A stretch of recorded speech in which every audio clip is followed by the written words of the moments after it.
Rowan Greenwell woke at dawn to the lilting of songbirds outside her bedroom window. Her cottage, nestled at the edge of Morningstar Meadow, glowed with the warmth of early spring sunlight. A poet with ink always staining her fingertips, Rowan had arrived in this tranquil town a year ago in search of inspiration. She'd found herself captivated by the quaint houses, the cheerful residents, and the rolling meadows where wildflowers shimmered in the breeze. The dusty volumes of poetry she pored over each evening seemed to spring to life here, and the generosity of her neighbours was nearly as abundant as the blossoms sprawling across every yard. After a cup of tea, Rowan slipped on a light jacket and set off to gather her thoughts in the hush of dawn. Mornings were her favourite time to explore. She wandered down a winding path that led through clusters of old oak trees and bright patches of daisies and lavender. In the distance, the spires of Morningstar's historic town hall hovered like watchful sentinels. As a poet, Rowan naturally gravitated toward hidden corners, observing them for fresh material or waiting for an interesting phrase to tumble into her mind. But on this particular morning, she found more than a snippet of inspiration. She found the spark of a mystery. Near a stone fountain in the town's small courtyard, she paused to admire a bed of red tulips. As she turned away, her gaze snagged on a piece of paper tucked into a hollow carved into the fountain's base. It wasn't a stray advertisement or a wrapper. It looked deliberate. She slid the slip of paper free. The handwritten lines were short and cryptic. Mayoral hands forging silver chains. Elections drawn by golden panes. Under flickering street lamps caution, a truth concealed finds no portion. Though accustomed to cryptic imagery and poetry, Rowan recognized an air of conspiracy here. Mayoral hands forging silver chains. Did it refer to Mayor Bertram Fletcher, the long-standing leader of Morningstar Meadow? The idea was almost unthinkable. Fletcher was a beloved figure, constantly championing community picnics and local artisans. Yet, as Rowan read the lines again, something prickled at the base of her neck. Why would someone hide these verses unless they hinted at a secret too dangerous to proclaim? She slipped the scrap into her messenger bag, resolving to keep an open mind. Perhaps it was just a whimsical puzzle from another poetry enthusiast. But the tension between lines implied something more significant. She told herself she'd ask discreet questions around town while staying ever watchful. If there truly was something unsavory brewing, some plan to rig the mayoral race, these verses might be the first clue. That same afternoon, Rowan visited the local cafe, Plum and Petal, a favorite haunt of Morningstar Meadow's residents. She slipped onto a stool at the counter and caught the eye of Polly Kinsley, the cafe's energetic owner. Polly had a knack for blending gossip with cappuccinos in just the right measure. "Rowan, my dear," Polly exclaimed, flashing her a beaming grin. "The usual, I presume? Earl Grey latte with a swirl of honey?" Rowan nodded. "You know me well." She threw a fond glance at the polished wooden tables and shelves of freshly baked scones and cookies. "Busy day?" "Mayor Fletcher is heading up a meeting at Town Hall. It's about the upcoming election. Seems half the town is attending," Polly responded. Then she lowered her voice, leaning closer. "He's pushing for more festival events this year," said it'd boost civic pride. "Some folks find it suspicious, seeing how the election is so close, but you know how it is. Everyone loves a good party." "Has there been much chatter about the race?" Rowan prompted. She tried to keep her tone casual. "Any competition brewing?" Polly shrugged as she slid the latte toward Rowan. "Oh, there's always some. Councilwoman Dolores Baird has thrown her hat into the ring. She's been courting the farmers on the outskirts of town. Big talk about fair local produce pricing. And then there's Todd Brenner, a young businessman with some newfangled ideas. But to be honest, I expect Fletcher to win again, easily." Rowan sipped her latte, pondering that possibility. If Fletcher's win was almost guaranteed, why would anyone bother hiding cryptic verses suggesting manipulation? Her next stop took her across cobblestone streets to the library, a compact building that looked as though it had been transplanted from a centuries-old village in England. Inside, librarian Rosemary Tuttle greeted Rowan with a warm, quiet smile. The library was dotted with plush armchairs and the comforting scent of aged paper and leather bindings.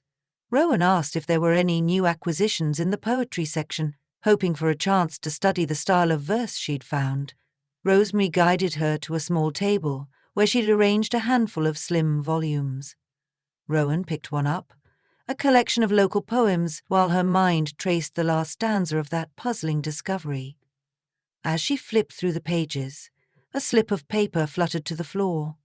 Glancing around curiously, Rowan saw that it was another small scrap with similar handwriting. It read, "A whispered vow in orchard mist, though promised fairness must desist. When ballots hide behind locked doors, honest hearts quell secret wars." The scrawled lines made her spine tingle. Another reference to stolen fairness, to ballots concealed. Something about orchard mist signaled a clandestine meeting in a fruit orchard. Morningstar Meadow's orchard was indeed a picturesque gathering spot, especially for couples seeking privacy. Was this verse implying clandestine plotters were using that orchard for their hush-hush dealings? Rowan carefully folded the fragment and slipped it into her bag. She thanked Rosemary and left the library, deeply unsettled, yet compelled to investigate further. If these verses were intentionally placed at two of the most visited public spaces in town, it suggested someone wanted them found by a thoughtful observer. As she walked back to her cottage, she vowed to quietly dig for more information. She decided to start small, a conversation with her dear friend Beatrice, who worked as a bookkeeper at Town Hall. The following morning, Rowan wrapped a teal scarf around her neck and stepped onto the winding path heading toward the administrative offices.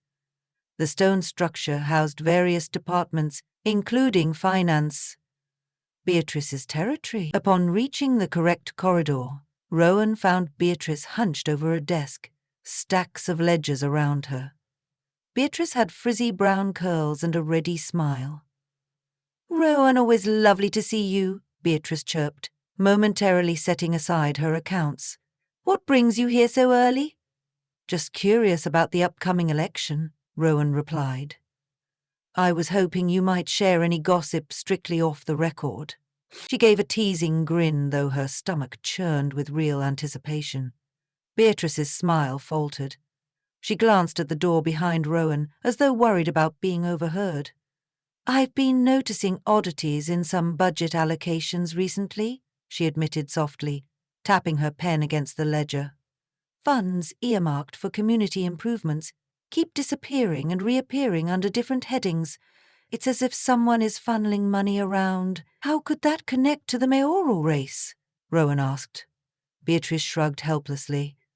"I'm not certain, but before every election, finances always get a bit complicated. Mayor Fletcher's known for his big events, wooing everyone with festivals, but the money's been shuttling around more than usual this time." A flicker of apprehension passed through Rowan's chest. She thanked Beatrice and promised to meet up for tea later in the week. Glancing at the time, she remembered her plan to meet Todd Brenner for a casual interview. He was fascinated by creative minds, and they had arranged a short discussion about the role of arts in civic life. Todd's office was just a quick stroll away. Todd's headquarters were in a converted farmhouse near the center of town.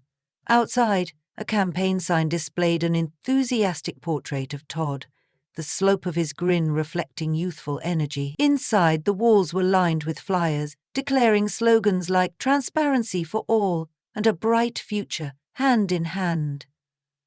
Todd welcomed Rowan into a small sitting area where an assistant offered them tea. "Thanks for taking time to meet with me," Todd said, crossing one leg over the other. "I love reading your work, Morningstar. Meadow is lucky to have a resident poet." Rowan dipped her head in gratitude. "I'm glad you enjoy it. Actually, I was curious about your platform's call for transparency. Have you noticed anything strange about this election? Something that might hint at a hidden scheme or manipulation?" Todd arched a brow, then leaned forward. Strange is one word for it. My volunteers have been canvassing and more than a few doors remain mysteriously shut to us. We've also seen campaign materials from Fletcher's camp appear overnight, even in places we've been told we can't post. I mentioned it to the council, but they brushed it aside. Part of me suspects there's more under the surface. His words validated Rowan's suspicions. She silently debated whether to show Todd the poetic scraps, but she decided to wait. He already faced an uphill battle challenging Fletcher. Revealing cryptic verses implying corruption might either galvanize him or make him paranoid. She couldn't risk publicizing words that might be more dangerous than she realized. They parted on friendly terms, Todd promising that, as mayor, he'd do more to promote artistry in the community. Rowan thanked him and left, her head abuzz with questions. Could Todd be the scapegoat of a rigged election? Or was Fletcher's mayoral team funneling money to ensure triumph? Where did those poems fit in? That evening, Rowan pulled a worn leather notebook from her shelf. Her father, once a detective in a nearby city, had gifted her this notebook when she first started writing. Its pages were lined with faint grids, and she used it to plan poems and, occasionally, to plan out logical connections. She arranged the cryptic verses she found and listed the references. Mayor, elections, locked doors, orchard.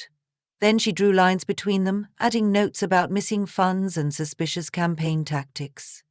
It was the most unusual project she'd ever embarked upon, but something in her gut told her she had to follow it to the end.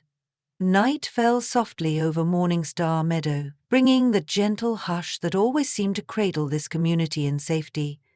Nevertheless, Rowan's thoughts were restless. She decided to visit the orchard by moonlight. If the verses hinted at hidden transactions there, maybe fresh clues awaited.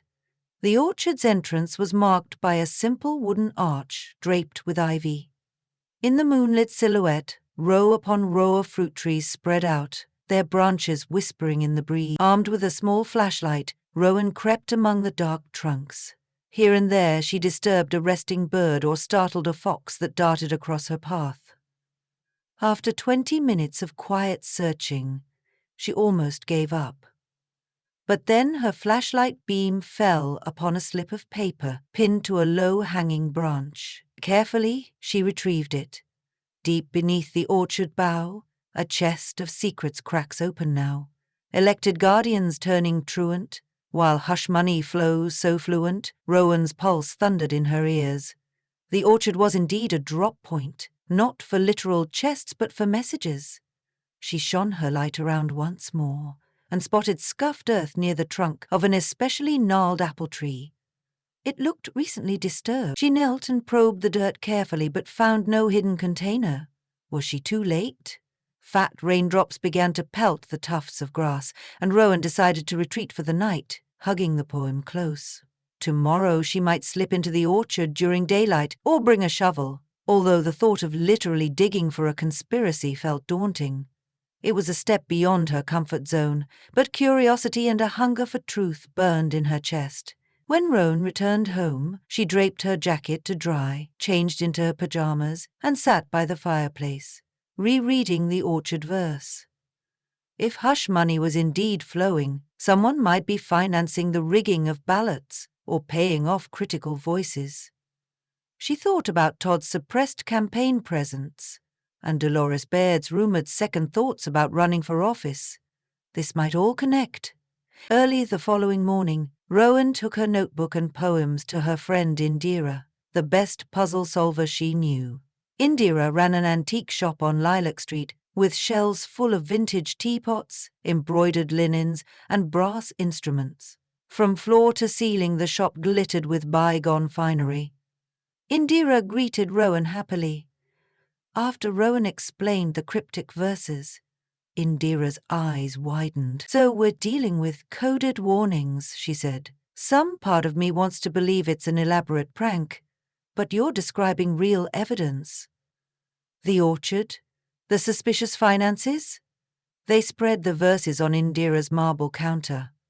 Indira tapped the lines about orchard mist and hush money, lips pursed. Sometimes understanding the structure of the message reveals the messenger. Count the syllables in each line, the emphasis, look for repeated imagery. Maybe we can figure out who composed them. Ruan nodded, stepping into her poet's mindset. She and Indira analyzed the first verse. Mayoral hands forging silver chains. Elections drawn by golden panes. Under flickering street lamps, caution. A truth concealed finds no portion. They noted the irregular meter and the references to color-coded metals, silver, gold. Then the orchard verses carried references to orchard mist and hush money. The style was consistent, rhymed couplets with dire warnings. Might the poet be someone with literary flair who also had inside information? Perhaps a journalist or ex-staffer from the mayor's office? In a flash of insight, Rowan remembered that Councilwoman Dolores Baird had once published poems in the local newsletter. She recalled hearing that Baird enjoyed writing as a hobby. Could Dolores be the clandestine poet, planting evidence around town? If so, why not speak out openly? Rowan decided to pay Dolores a visit. She reasoned that if the councilwoman was innocent, she might at least offer insight into the financial irregularities. If Dolores was indeed behind the hidden poems, Rowan could gently reveal that she was on the same side in wanting the truth. Mid-afternoon, Rowan climbed the steps to Dolores Baird's tidy home. Set back from the main street by a small garden of neatly trimmed hedges, she rang the bell, feeling a tingle of nerves. Dolores answered, wearing a crisp linen dress the color of lemon chiffon. She looked surprised to see Rowan, but ushered her inside graciously. "How can I help you, my dear?" Dolores asked, guiding Rowan to a cozy parlor crammed with old books, porcelain figurines, and a faint hint of potpourri. "I've been hearing rumors of financial improprieties involving the election," Rowan began carefully, "and I've stumbled upon a few scraps of writing that suggest a conspiracy." Dolores stiffened. "Scraps of writing?" Rowan relayed the verses, watching Dolores closely. She noticed a flicker of recognition in the councilwoman's eyes. Dolores quickly masked her expression, but failed to hide it entirely. I see," she said, voice strained. "Those lines certainly imply something unsavory. Are you aware of any behind-the-scenes activities that might point to election rigging?" Rowan pressed. Dolores let out a sigh and folded her hands in her lap. "If I speak freely, I risk more than just my reputation," she said gravely. "But I'll tell you this. I've seen evidence that Mayor Fletcher's team is pressuring businesses to post his campaign materials. Some donors' checks have been suspiciously large and untraceable. My attempts to investigate were blocked. I withdrew my serious campaigning efforts because I feared retribution." Rowan swallowed hard. "Could you be the one who's leaving these cryptic poems to warn people?" Dolores's eyes flickered with troubled honesty. "I wish I'd thought of something that clever. But no, it wasn't me. I only wish I had the courage to take these matters public. If someone else is, I want to help them, but I don't know where to start." They talked a bit longer about Fletcher's questionable influence and parted ways, both unsettled, but resolved to seek further truth. As Rowan walked back toward her cottage, she pondered who else had the poetic talent and knowledge to orchestrate the verses. Another possibility came to mind. The local newspaper editor Penelope Locke, who was known for infusing her columns with poetic flair. She had access to inside information and the distribution networks to plant these verses around town. Could Penelope be the mysterious poet? The next day, Rowan visited the Morningstar Gazette. The little newspaper office sat in a converted carriage house behind the library, with wide windows that let in ample sunlight. Penelope Locke, a tall woman with flowing silver hair and stylish glasses, greeted Rowan with inquisitive warmth. "Rowan, darling writer, to what do I owe this visit?" Penelope asked, gesturing for Rowan to sit. Rowan hesitated briefly, then decided honesty might be best. She showed Penelope the scraps of verse, explaining how she'd found them. "They allude to rigging in the mayoral race. I was wondering if you recognized this style. Maybe you've heard rumors as well." Penelope's sharp eyes scanned each slip of paper as she shook her head slowly. "I tip my hat to whoever wrote these. They're quite evocative, but it's not my style. I eke out occasional poetic flourishes in my editorials, but this is different." She pointed at the orchard verse. "The free liberator paranoia about orchard meetings has been swirling for months. Some residents claim there's a clandestine group that meets there at midnight, but no one ever has much tangible proof." Rowan felt disappointment stir, though she believed Penelope's sincerity. She left the office no closer to unmasking the author. Perhaps focusing on the orchard's significance again might help. Late that afternoon, Rowan returned to the orchard with Indira for moral support. Sunlight slanted through the leaves, and a faint breeze carried the aroma of ripening fruit. They headed toward the same gnarled apple tree where Rowan had found the orchard poem.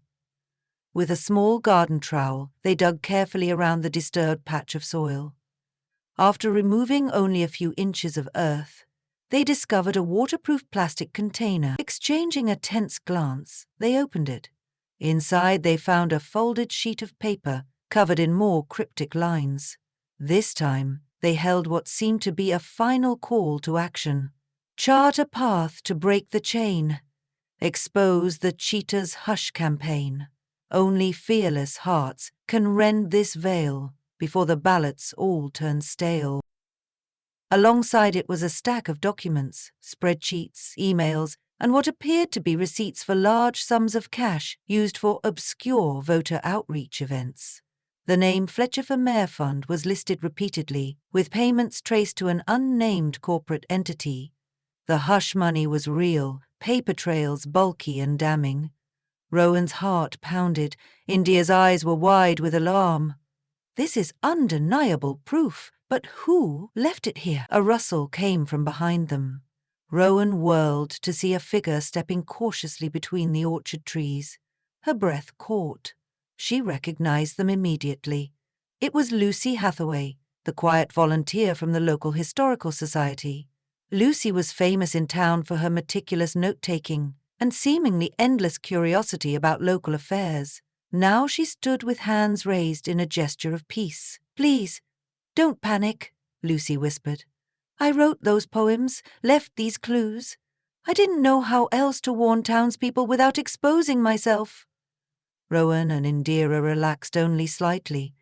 Lucy approached slowly, her expression tinged with relief and lingering apprehension. "I suspected Mayor Fletcher was rigging the election. My position at the Historical Society gave me access to archived documents and some financial records. I saw huge discrepancies. Money was coming in from suspicious sources, paying off certain people to ensure Fletcher's re-election. But if I told everyone outright, I could be targeted or discredited. So I tried to seed clues around town in poetic form, hoping someone would follow them and help confirm the truth." Indira closed the container, the incriminating documents safely inside. "You can't keep this hidden forever," she said gently. "This is more than a rumor, it's proof. You should bring it to an authority you trust." Lucy nodded, her hands trembling. "That's why I revealed myself to you. You're known as an honest observer, Rowan, and you also have the ear of influential people in town, even Todd Brenner. I was hoping you'd help me do the right thing." Thoughts swirled in Rowan's mind. But one thing was clear, the evidence needed to be shared. They decided to approach Todd with the documents. If he, as a mayoral candidate, exposed Fletcher's wrongdoing, it might end the racket immediately. Todd was dedicated to transparency, so it seemed the best course of action. They met Todd at his farmhouse office that evening, Lucy's container in hand. Todd's eyes flared with anger and shock as he examined the proof. He raked a hand through his hair. "This is exactly what we needed, but it's bigger than I imagined," he breathed. "We have enough to go straight to the county commissioner or even a state election board." Rowan, Lucy, and Indira agreed. They also realized that if they publicized the discovery, Fletcher would likely find out before any official inquiry began. It was a risk, but they had to trust that once investigators were involved, Fletcher wouldn't be able to bury the evidence. Todd wasted no time, calling a contact at the county office to schedule a meeting first thing in the morning. The following day, Todd, Lucy, and Rowan travelled to the county seat, carrying the documents that clearly exposed shady funding and manipulative tactics. The county commissioner listened gravely and promised a thorough investigation. With that step completed, there was nothing to do but wait and watch.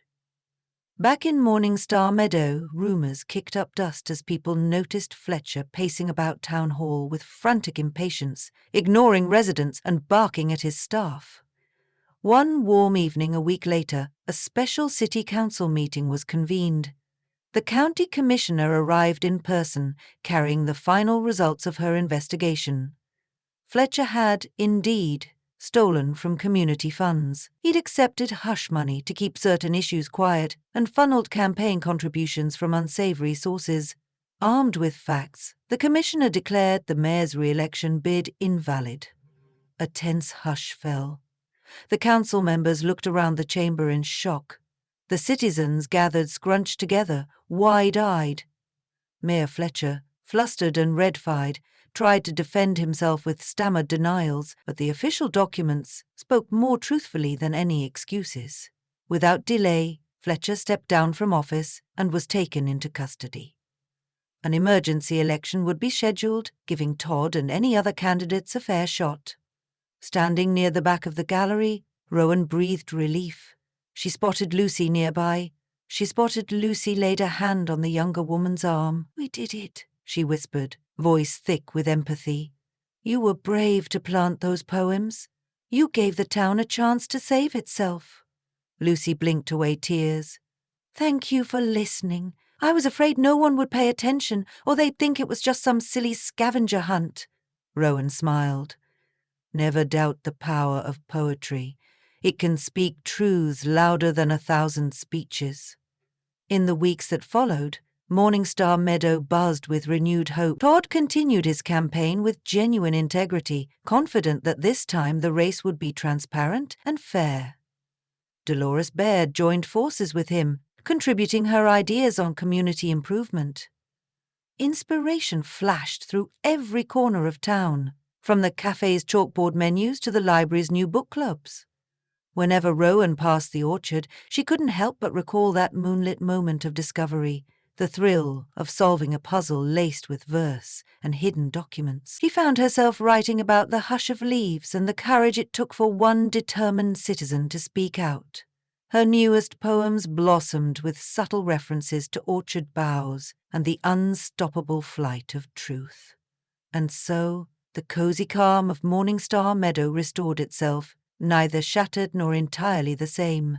The seat of mayor would now be earned on honest terms, and the gentle hum of neighbours sharing truths replaced the whispered manipulations of the past. Though Fletcher's downfall cast a shadow across the minds of some, the town's spirit endured proof that no matter how carefully conspiracies might be woven, a poet's keen eye and a fearless heart could unravel them line by line.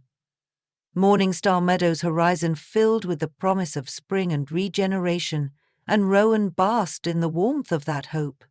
If ever another verse emerged in some hidden corner, she'd pay attention. But for now, she and Lucy, along with all the residents, embraced a new chapter of sincerity and optimism. After all, in a place named for the glimmer of morning stars, the truth could not remain in the dark for long.